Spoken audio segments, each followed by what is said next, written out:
അമ്മുമ്മ. അമ്മ വന്നു. അമ്മ. അമ്മുമ്മ വന്നു.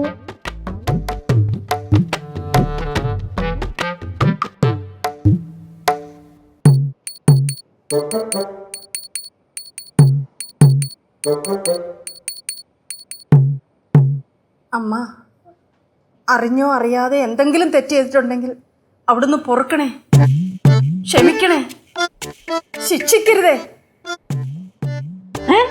തെറ്റിയത് ശിക്ഷിക്കോ?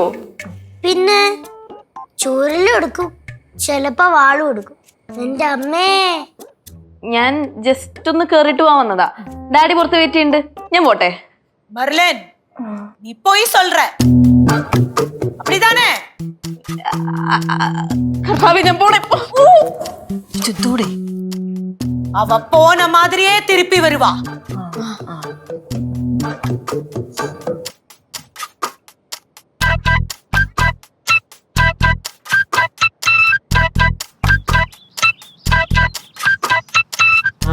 മെർലിൻ, എടോ ഞാനിപ്പോ തന്റെ വീടിന്റെ ഫ്രണ്ടിൽ കൂടെ പാസ് ചെയ്ത് പോയിട്ടുണ്ടായിരുന്നു.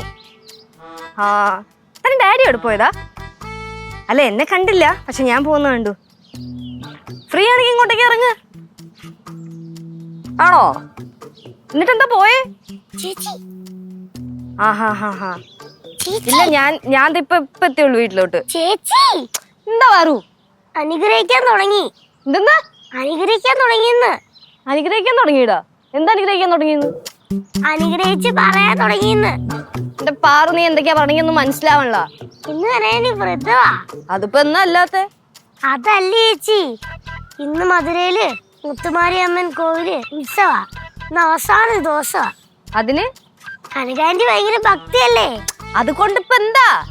അമ്മ ഇങ്ങി വന്ന്. എന്റെ കൊച്ചെ, കനകാന്റിയുടെ അമ്മ മരിച്ചിട്ട് കൊറേ വർഷമായി. അതല്ലേ ചേച്ചി, മുത്തുമാരിയമ്മൻ. എന്റെ പാറു, അവിടെ അമ്പലത്തിലെ ഉത്സവല്ലേ, പിന്നെ അമ്മ എങ്ങനെ ഇങ്ങോട്ട് വരും? ആ, അതൊന്നും എനിക്ക് അറിഞ്ഞൂടാ. ലച്ചു, നീ എത്തിയാ? ഇവിടെ നടന്നല്ലോ, നീ അറിഞ്ഞ? ഇവളെന്തൊക്കെയോ പറയുന്നുണ്ട്, പക്ഷെ എനിക്കൊന്നും മനസ്സിലായില്ല. ചേച്ചി അവിടെ ചിരിച്ചോണ്ടിരിക്കണ്. ചിരിച്ചോണ്ടിരിക്കുന്ന? അത് പഴയ വല്ല തമാശയൊക്കെ ആലോചിച്ചിരിക്കണതായിരിക്കും. ചേച്ചി, ചേച്ചി ഇപ്പൊ മെർലിൻ ചേച്ചിയാണോ വിളിച്ചേ? അതെ. മെർലിൻ ചേച്ചി ഇവിടുന്ന് പേടിച്ചുകൂടിയാ പോയത്. പേടിച്ചോട്? എന്തിന്? മെർലിൻ ചേച്ചിയുടെ മുഖത്ത് നോക്കി സത്യങ്ങളൊക്കെ പറഞ്ഞു. എന്ത് സത്യം? എടേ, മെർലിന് ഞായറാഴ്ച പള്ളി പോവാൻ മടിയല്ലേ, അപ്പൊ മെർലിന് മടിയാണെന്നും കറക്റ്റ് ആയിട്ട് പള്ളി പോണെന്നൊക്കെ പറഞ്ഞു. അപ്പൊ ഏത് പിള്ളേർക്കാണോ മടിയല്ലാത്തത്? അപ്പൊ നമ്മളാണെങ്കിൽ ഒരു ഞായറാഴ്ച വീട്ടിൽ കഴിഞ്ഞ അമ്പലത്തിലും പള്ളിയിലൊക്കെ പോവോ? ഇല്ലല്ലോ, കിടന്ന് ഉറങ്ങുമല്ലേ ചെയ്യുള്ളൂ. അപ്പൊ മിക്ക പിള്ളേരും അങ്ങനെയാണ്. അതിനിപ്പോ എന്ത് കുഴപ്പം? ഞാൻ ഹോംവർക്ക് ചെയ്യാത്ത കാര്യം, നോട്ട് എഴുതാത്ത കാര്യം എനിക്ക് കൃത്യമായിട്ട് പറഞ്ഞല്ലോ.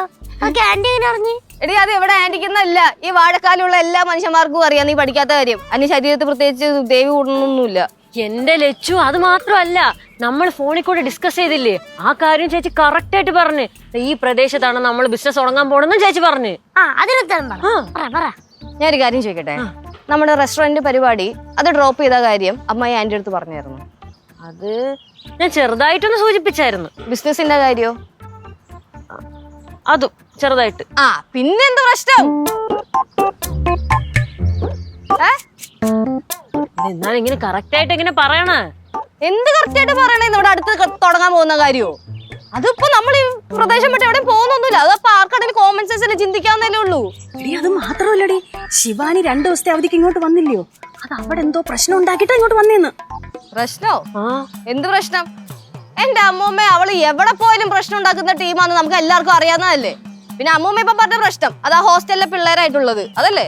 ആ, അത് അവൾ എന്നെ വിളിച്ച് പറഞ്ഞായിരുന്നു. അത് വലിയ കാര്യമുള്ള കാര്യമൊന്നുമല്ല. കനകത്തിന്റെ മട്ടും ഭാവവും ഒക്കെ കണ്ടിട്ടേ എന്തോ സംഭവം ഉള്ളതായിട്ട് എനിക്ക് തോന്നുന്നു. അത് തന്നെയല്ല, ആ കുട്ടി ഒരു നിഷ്കളങ്കിയായ കുട്ടിയാണ്. അങ്ങനെയുള്ളവർക്ക് ദൈവാനുഗ്രഹം പെട്ടെന്ന് കിട്ടും. 16 വയസ്സായിരിക്കും, എന്നിട്ട് എനിക്ക് ഇതുവരെ കിട്ടിയില്ലല്ലോ. ഇത് നിഷ്കളങ്കിയായവരുടെ കാര്യമാണ് ഞാൻ പറഞ്ഞത്. നിങ്ങളൊക്കെ സീരിയസ് ആയിട്ടാണോ പറഞ്ഞത് കനകാന്റിക്ക് എന്തോ പ്രശ്നമുണ്ടെന്ന്? അതേ ലച്ചു, ഇതോ അവിടെ പൂവൊക്കെ വെച്ച് അവിടെ ചിരിച്ചോണ്ടിരിക്കണ്.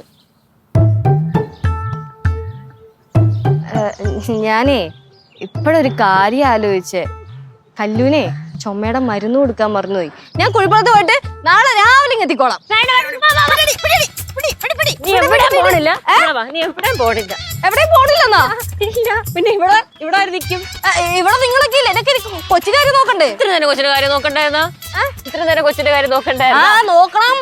നോക്കണോ? ഇതിപ്പോ നോക്കണ്ട. വാ. വാ. എല്ലാരും കൂടെ പെടുത്തുവാണല്ലേ. ഫ്ലവേഴ്സ് സ്മാർട്ട് ഷോ ശനി ഞായർ ദിവസങ്ങളിൽ രാത്രി 9:30 ഫ്ലവേഴ്സിൽ.